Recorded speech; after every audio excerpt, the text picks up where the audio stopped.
بیت اللہ کی کنجی حضرت عثمان بن طلحہ کے پاس رہا کرتی تھی، جو اس وقت تک مسلمان نہیں ہوئے تھے۔ بیت اللہ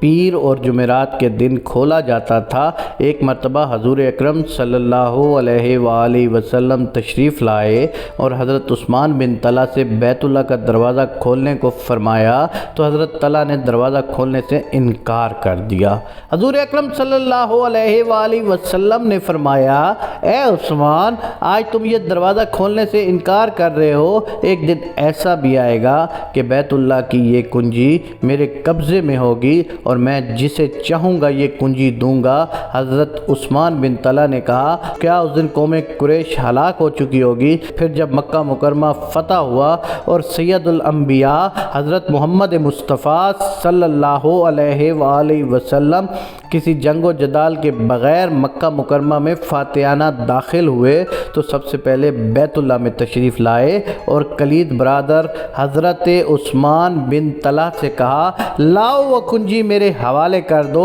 حضرت عثمان بن طلحہ نے وہ چابی حضور اکرم صلی اللہ علیہ وآلہ وسلم کے سپرد کر دی۔ رحمت للعالمین حضرت محمد مصطفیٰ صلی اللہ علیہ وآلہ وسلم نے کنجی لے کر حضرت عثمان بن طلحہ سے مخاطب ہو کر ارشاد فرمایا، چابی رکھو، میں بھی تم ہی کو کلید بردار مقرر کرتا ہوں۔ یہ کنجی میں صرف تم کو نہیں دے رہا ہوں بلکہ تمہاری نسلوں کے حوالے کر رہا ہوں، تم سے کوئی ظالم ہی یہ کنجی لے گا۔ حضرت عثمان بن طلحہ نے جب دوبارہ کنجی لی تو حضور اکرم صلی اللہ علیہ وآلہ وسلم نے فرمایا، عثمان، وہ دن یاد ہے جب میں نے تم سے بیت اللہ کی کنجی طلب کی تھی؟ تم نے دروازہ کھولنے سے انکار کر دیا تھا اور میں نے کہا تھا ایک دن ایسا بھی آئے گا کہ یہ کنجی میرے قبضے میں ہوگی اور میں جسے چاہوں گا دوں گا۔ حضرت عثمان بن طلحہ نے کہا، ہاں حضور، مجھے یاد ہے اور میں گواہی دیتا ہوں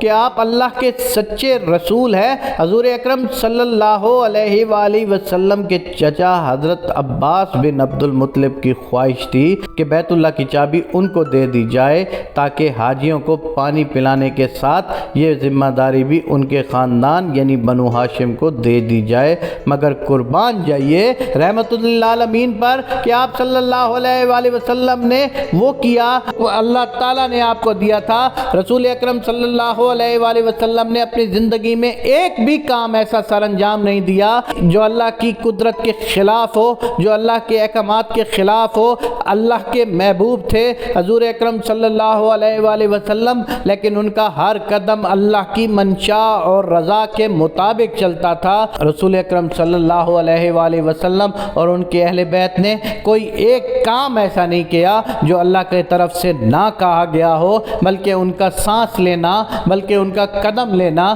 بلکہ ان کا بولنا، بلکہ ان کا کھانا، بلکہ ان کا پینا، ان کا سونا، غرض اٹھنا بیٹھنا، ہر کام ان کا اللہ کی رضا کے مطابق ہوتا تھا۔ تو اللہ کی رضا ان کے ساتھ کیوں نہ شامل ہو، کیونکہ اللہ نے ان کو اپنا محبوب جو بنایا ہے۔ خداوند کریم سے یہ دعا ہے کہ اس محبوب کے صدقے مجھے اور میرے دیکھنے والے تمام لوگوں کی حاجات کو پوری فرما، کہ اپنے محبوب کے صدقے مجھے اور میرے تمام دیکھنے والوں کی مشکلات کو آسان فرما، اور اپنے محبوب کے صدقے مجھے اور میرے دیکھنے والے تمام لوگوں کے گھروں میں خیر و برکت عطا فرما۔ آمین یا رب العالمین۔